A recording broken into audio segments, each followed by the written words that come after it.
Hey everyone, so the time has come. It is finally time for the Q&A. Like I said in my last video, thank you all so much for submitting your questions. It was lots of fun reading them, and I'm sure it's going to be fun answering them.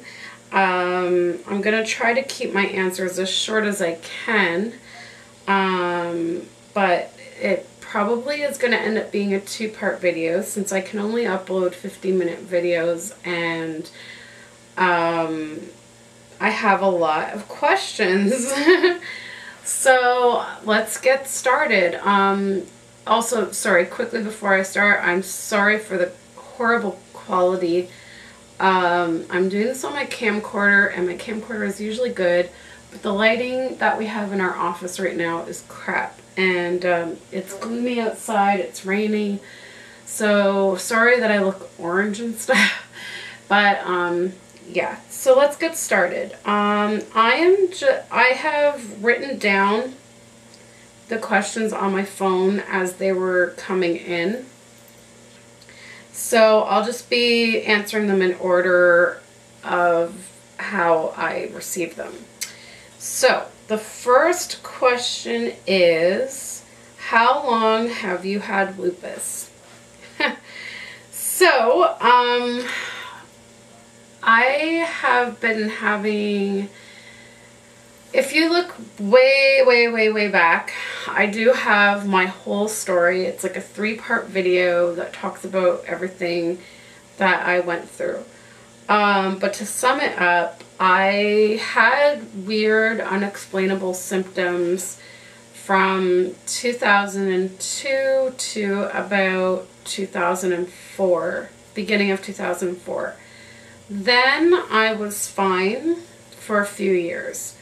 I started to have joint problems in 2008 for a few months, and then it disappeared again.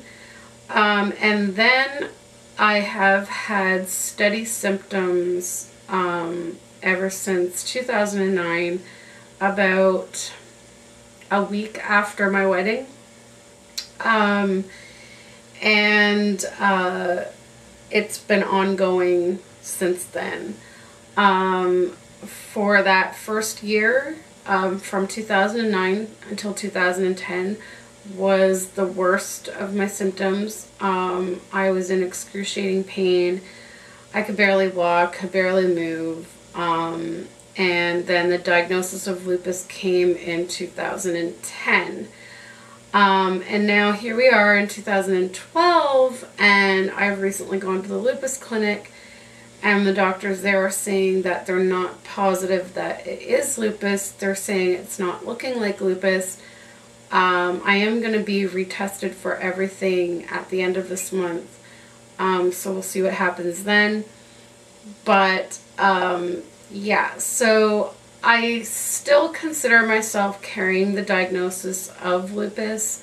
My regular rheumatologist still has me under the diagnosis of lupus. My family doctor has me under the diagnosis of lupus. The lupus clinic is just kind of trying to reconfirm it or show that it isn't lupus, and if it isn't lupus, then we have to try and figure out what else it could be. So now I also had been diagnosed with juvenile rheumatoid arthritis when I was 14. So looking back on that, I don't know if it was arthritis or if it was my first flare. So it's really hard to say if I do have lupus. It's really hard to say how long I have had it. Maybe I've had it all the way back to when I was 14 and I had the problems with my knees that was diagnosed as juvenile rheumatoid arthritis. Or maybe it started in 2002 when I had all these like chronic highs and pain in my body and weird things going on. I also have hypothyroidism. I have an autoimmune colitis, and I have an arrhythmia. And all of those at this point, they haven't really been able to pinpoint as to whether those are directly linked to lupus or if they're just separate autoimmune things. They're really not sure. So that is really all I can say about how long I've had lupus, because like it's really hard to say. So, and right now it's kind of like uncertain as to what it could be. The next question is, what treatments am I on? I'm on a lot of medications. I'm on less than I was in 2010. In 2010, I was on prednisone as well as Imuran. I had a bad reaction to Imuran that elevated my liver enzymes, and I ended up in the hospital for a week. So they took me off of Imuran and switched me to Myfortic, which is like basically Cellcept. I've now, the lupus clinic said my kidneys looked fine. I was put on the Cellcept / Myfortic for my kidneys, and basically the lupus clinic said that my kidneys are fine.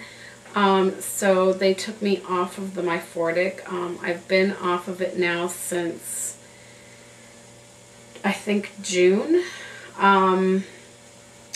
And I've been doing okay, I guess. I don't know how my kidneys are. We'll find out with the blood work and whatnot.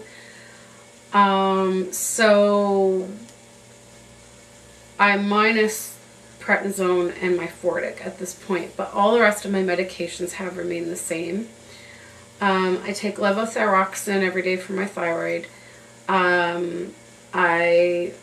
let's put it this way. I start off my day taking levothyroxine, as well as Pantaloc, because I get acid reflux, and steroids can make that worse, because I am on another steroid for the colitis. So I start off my morning by taking those 2 pills, and I have to take those like hours before I eat breakfast. So I get up, I set my alarm clock for 4:30, and I take those pills at like 4:30, and then with breakfast I have Verapamil for my heart, as well as Sotalol for my heart. I take Entocort for the colitis. And then I also take naproxen because my joints have really been bothering me. So I take a naproxen with breakfast. And then I also take a calcium and vitamin D supplement with my breakfast. At dinner time, I take my 2 heart medications again, Verapamil and Sotalol. I take 2 Plaquenil Monday through Friday, and on the weekend I only do 1. And I take my multivitamin with dinner, and I also take another naproxen with dinner. I'm finding that I have to take 2 a day right now because otherwise my joints are killing me. So it's been helping with me taking the naproxen. And then that's it. Yeah, I think that's it. I don't think I'm missing anything. Yeah. Sometimes I have to take Tums occasionally because I still get breakthrough heartburn. Yeah. So that's my medications. Okay. The next question is, are you pleased with your current doctor? So the rheumatologist that diagnosed me with lupus, I was quite comfortable with. I was quite happy with. I felt she was thorough, and she was the one to diagnose me with lupus to finally find an answer for what I was going through. And I trusted her, and I felt comfortable with her. She unfortunately moved to a new location that's way out of the city, so I cannot continue following up with her. So she referred me to another rheumatologist at the same hospital. And I've only seen her twice before I went to the lupus clinic. She seems very good, but of course she is continuing on with what my previous rheumatologist had given her, which was the diagnosis of lupus. And now that the lupus clinic is saying it's not looking like lupus, I'm kind of like up in the air. I don't really know what to think of any of the doctors at this point because, you know, I really trusted the first rheumatologist, and if it turns out that she misdiagnosed me with lupus, then it's kind of like, okay. So, it's really hard to say. I find all my doctors are really nice. They have really good bedside manner. They all listen to me. They're all very thorough with whatever they do. So in that sense, I'm really happy with all the doctors that I'm seeing. They make me feel comfortable, and they make me feel like, you know, I can trust them with what's going on. It's just extremely frustrating to not fully know what's going on, though.